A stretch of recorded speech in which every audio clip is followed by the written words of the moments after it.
On an extraordinary day in San Diego's long history, Mayor Bob Filner resigned. Filner's farewell speech before a packed city council chamber alternated between apology and defiance. We'll examine the deal that emerged from 3 days of mediation. We'll also focus on reaction from council members and some of the women who accused the mayor of unwanted advances. And we'll look ahead to what's next as San Diego chooses Filner's replacement. I'm Mark Sauer, and the KPBS Roundtable starts now.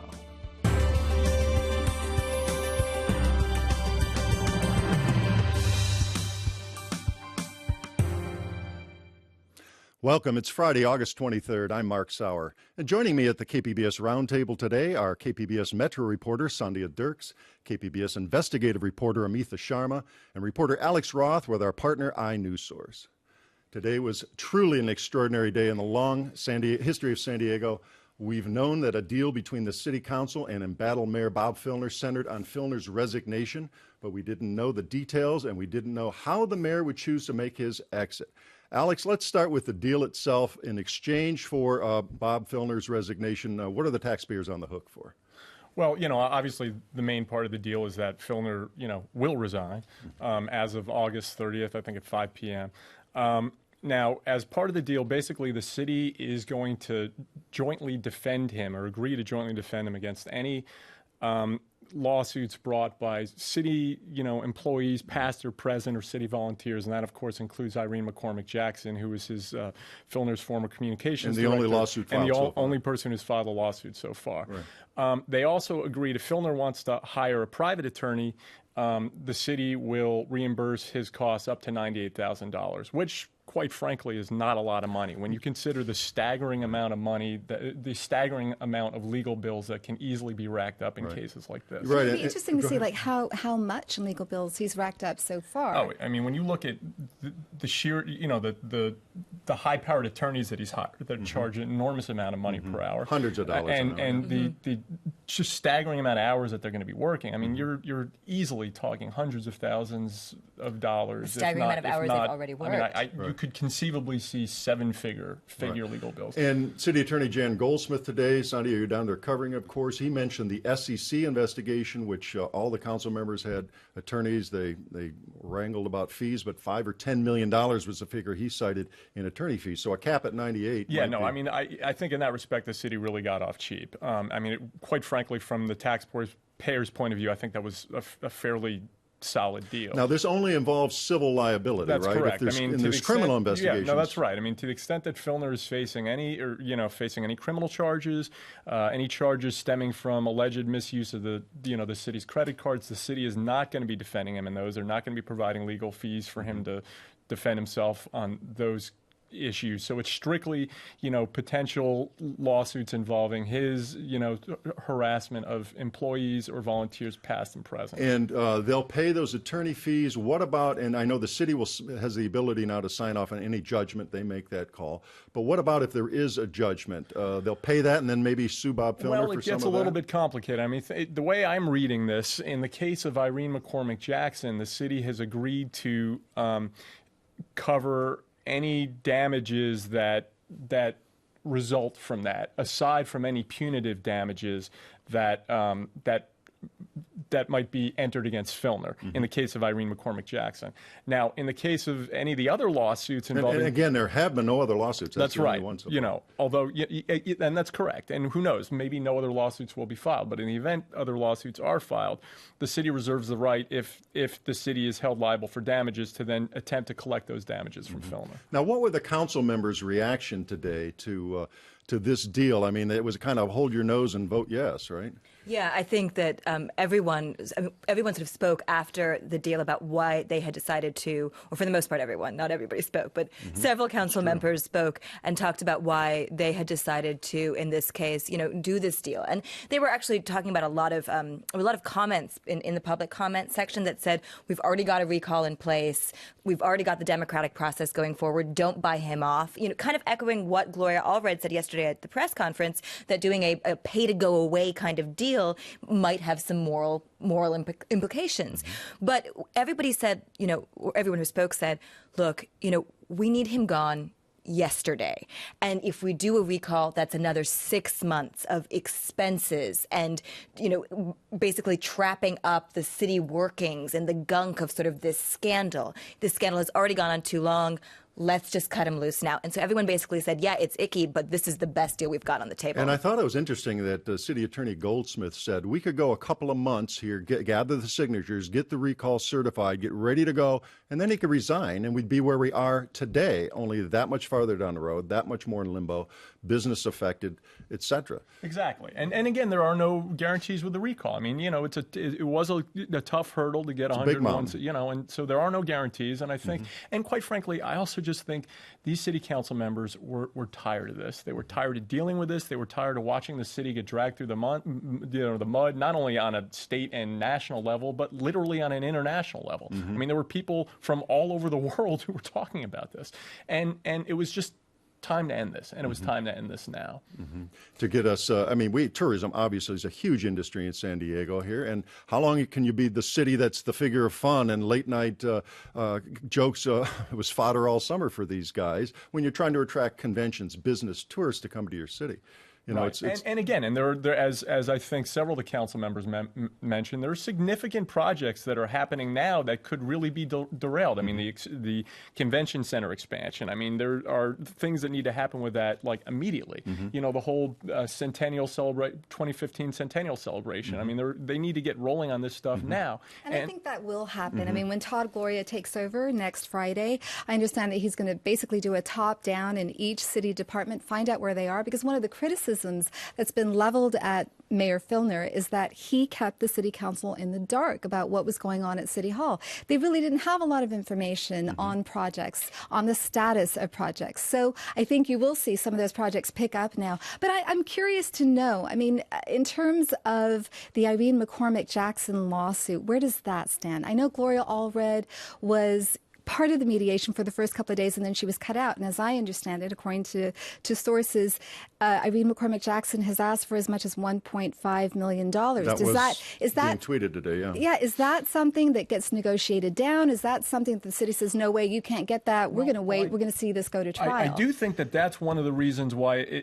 the city does benefit to some extent from this agreement, because the city, to the extent that the city is going to be liable for Filner's behavior, the city wants to offer as vigorous defense of Filner as possible to limit these damages as much as possible. They're tied to his so there was some self-interest involved in the city hopping in on behalf of Filner. And Sandy, I think you may be about to make this point. They were lavishing praise on Irene. They hope she'll stay as a city employee, and they really were kind of buttering up. They want this thing resolved, and they want it resolved as cheaply as possible. And they're trying to say, look, you asked for his resignation. We got it for you. Let's make a deal. Number two.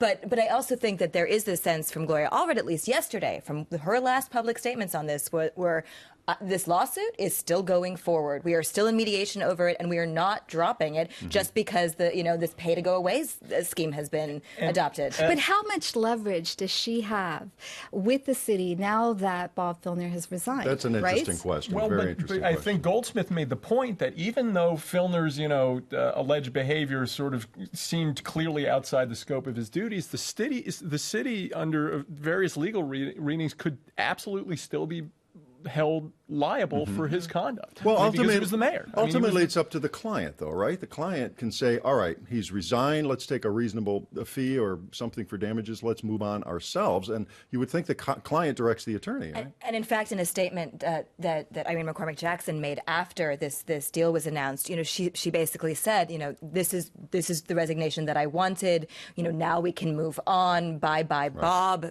Quite, quote. Right. So there was a sense from her of real satisfaction in this statement that she released with this outcome. So whatever Gloria Allred's posturing was yesterday about not wanting the city to go on with this deal. She's the lawyer, she's the client. Right, Exactly. All right, and then speaking of moving on, we're going to move on to our next topic now. Let's turn now to Mayor Filner's remarkable farewell speech. He chose to take the podium at council chambers right after they voted 7-0 to accept his resignation.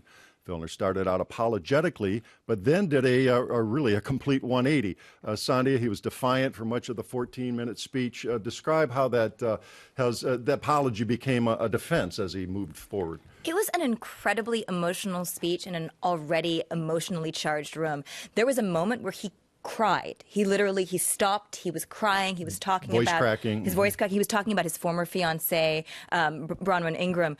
But then all of a sudden, that raw emotion, that humble apology, that figure of a man who was in the wrong just transformed and opened up, and he became this defiant figure who said, I have basically been lynched. This is a coup. You guys have taken me down. And he then basically, in his speech, blamed everyone in the room. All the right, media. we're going to get to that in detail in a moment, Okay. but we do have video here that kind of shows the two sides of this speech. Let's go take a look at that clip. To all the women that I offended, I had no intention to be offensive, to violate any physical or emotional space. I was trying to establish personal relationships, but the combination of awkwardness and hubris, I think, led to behavior that many found offensive. Not one allegation, members of the council, has ever been independently verified or proven in court. I have never sexually harassed anyone. All right, fairly defiant as he shifted gears there in that speech. He apologizes, but he didn't really do anything wrong. What's he apologizing for? Well, and that's right. And he was saying sort of contradictory things. But the thing that struck me most is when he was sort of initially apologetic and, almost tearful. It was a side of Bob Filner that I don't think anybody has ever seen, literally. And speaking of his fiancée, he really got emotional, saying, I still love you. And this is a guy who has never apologized for anything in his life. I mean, the apologies he's issued have been somewhat half-hearted. But then again, this comes after 5 weeks of relentless coverage of this issue. This comes after 2 weeks of therapy. I mean, clearly it's not in his genetic makeup to apologize, to acknowledge wrongdoing. But he did. His voice cracked. Right. He absolutely did. And there was sincere emotion. And then, then there was this sort of Jekyll and Hyde switch to the defiant man fighting for the little guy, and he was the little guy. There was a third thing, I think, going on, too, and there was some legacy protection. There was him sort of rehashing the things that he had done, what he had done for the city of San Diego. I think at some point he even made a book recommendation to the city council. He did. Which was one of my kind of favorite sort of awkward moments or strange moments in there. But there was in between this sort of I've been lynched, I've been set up. There was also this, but this is my legacy. Right. Don't let this tarnish it. But I think what's also remarkable is that there remains a disconnect for this man between what he's accused of doing and what he characterizes as him being awkward and trying to develop close relationships, personal relationships with women.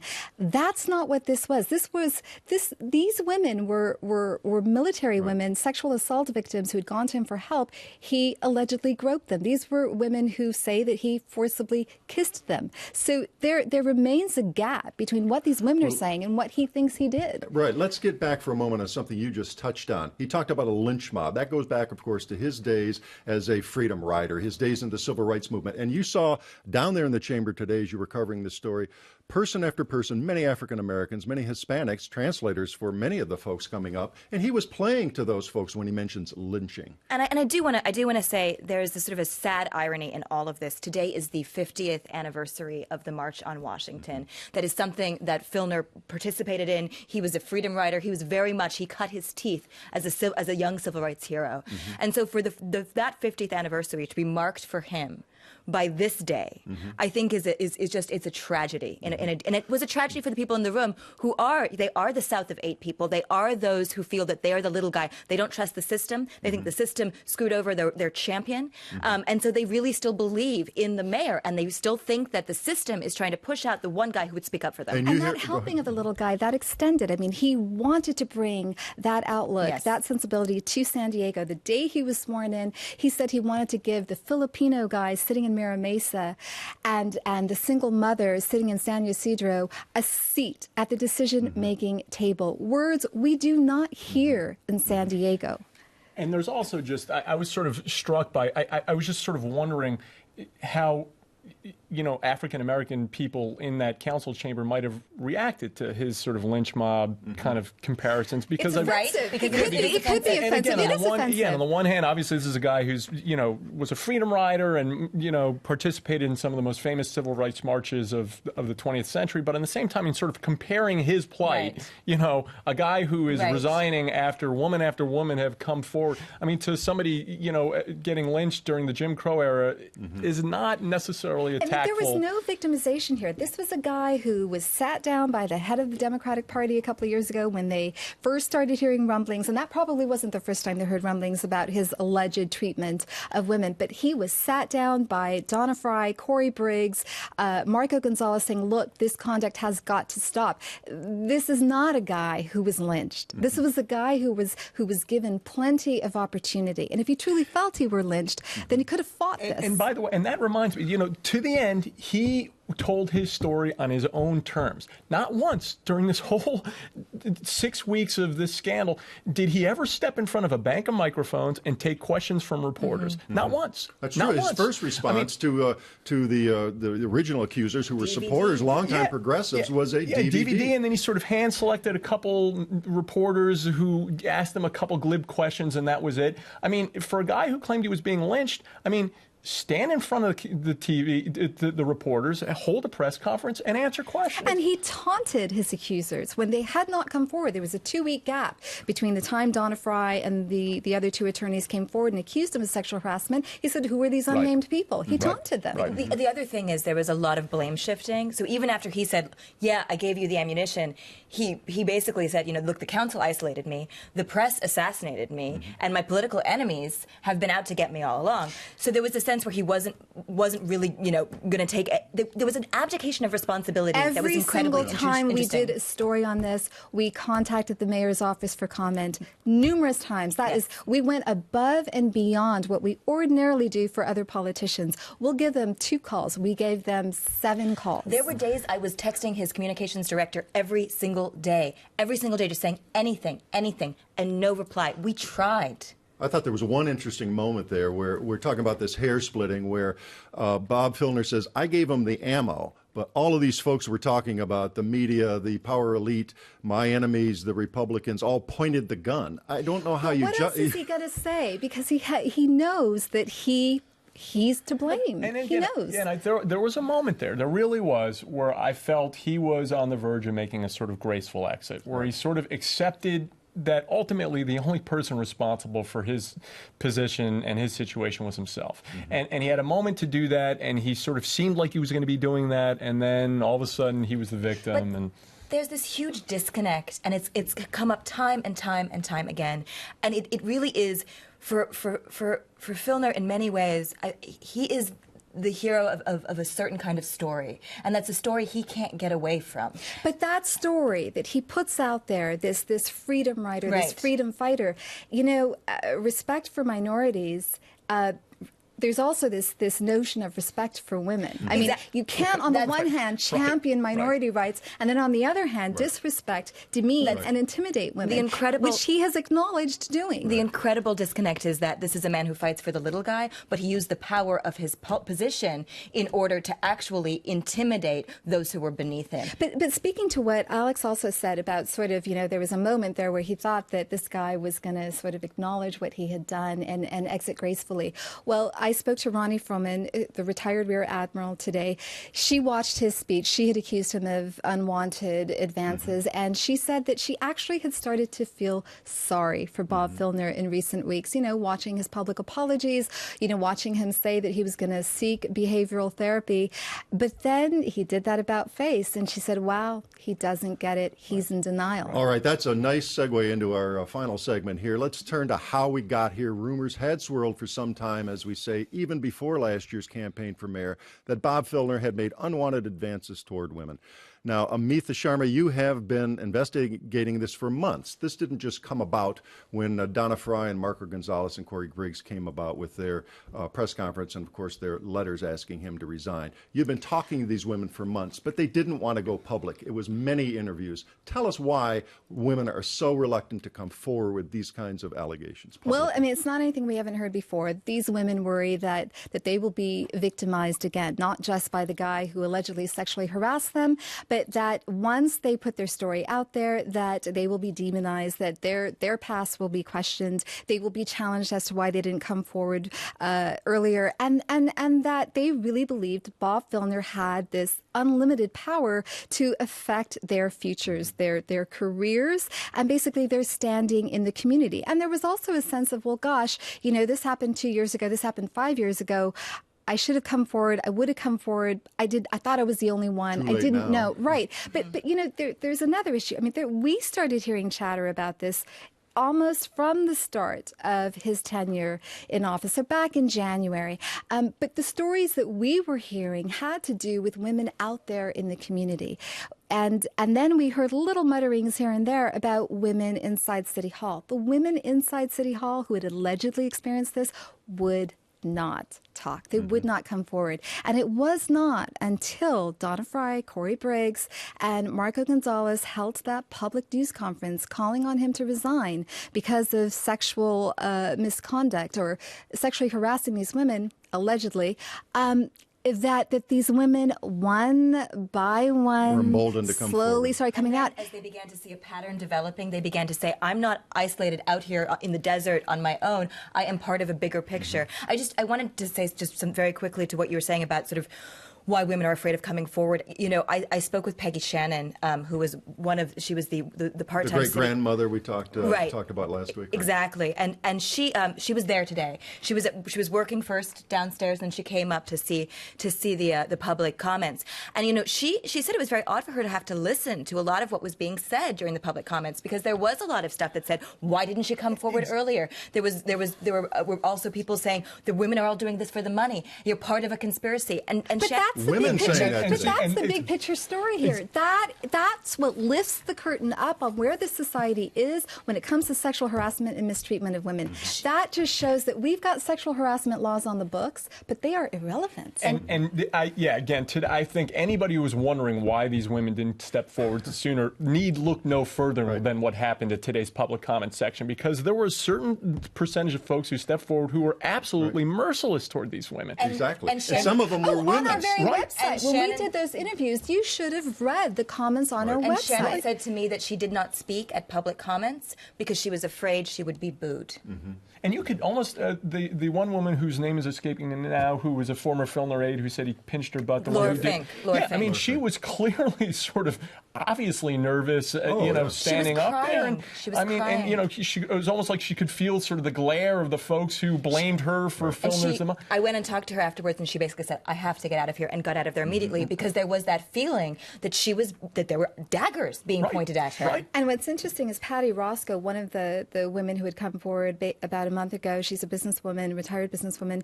You know, I'd asked her why now? Why is she choosing to speak now? And she said, because of all those other women out there who have remained silent. I want my words to act as encouragement for them. What about this argument, the Mad Men argument, that Bob Filner's an old school guy, he's from a different time and culture? And it doesn't hold water. He served in Washington, D.C. It's what Gloria Allred said. I think she nailed it when she said he was there during the Anita Hill issue. He was there during the Senator Bob Packwood. He came of political age decades ago. He's an intelligent guy. He reads the newspapers. He knows the stories. He knows better. Right. And everybody evolves. I mean, just because you're old doesn't mean you haven't sort of evolved with the times. And I mean, we all know plenty of other 70-year-old men who aren't going around being accused of, forcibly shoving their tongues down people's throats. And, Alex, you and I have an interesting experience. We worked together for many years in newspapers at the UT. We both wound up working at City Hall. You for the previous mayor, and I was in a council office in Donna Fry's office, actually. We engaged many professional women in various aspects as part of our jobs.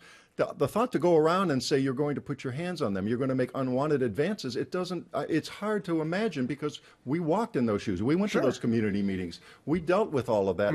And we went through the sexual harassment training, which he claims, oh, they cancel it on me. You sit down online and you go through it. But I still think at the end of the day, he does not believe this was the crime of the century. No, he does not believe that this was that big of a deal. No, he and doesn't. I think that what we saw today is emblematic of that. And that therein lies the problem with him. And that's the disconnect that Laura Fink talked about, where she said this was just like the apology he gave her in 2005, where he said, oh, I'm sorry, but you didn't understand. So in Filner's eyes, I think he still feels incredibly misunderstood, and that's part of this sort of lynch mob that's out to get him. If he did nothing wrong, if this is all a lynch mob, step out in front of the cameras and defend yourself. Exactly. You're the mayor of San Diego. Step out in front of the cameras and defend yourself. And he is also speaking, he can't say anything else. I mean, he can't say that he sexually harassed her. But look at what he said so far. He's also said, what I've done is indefensible. What I've done is inexcusable in my behavior to women, and I'm still getting therapy. And yet, the defiance we're talking about. And by the way,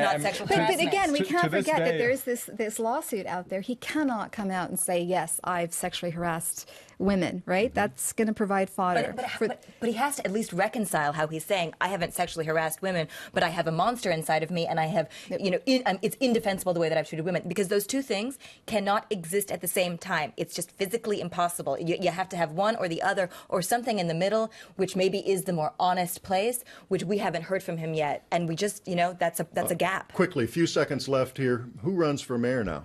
Nathan Fletcher, I believe, intends to run, at least at this point. We keep on hearing Kevin Faulkner as a possible contender. I don't think Jan Goldsmith is interested. However, his name is bandied about. And these will be the stories as we go forward, because we got an election to cover all of a sudden as we look ahead. All right, that does it for us on this extraordinary news day in San Diego. I'd like to thank my guests, Amitha Sharma and Sandhya Dirks of KPBS News and Alex Roth of iNewsSource. For comprehensive coverage of Mayor Bob Filner's scandal, go to kpbs.org/Filner. I'm Mark Sauer, Senior News Editor at KPBS. Thanks for joining us today on the Roundtable.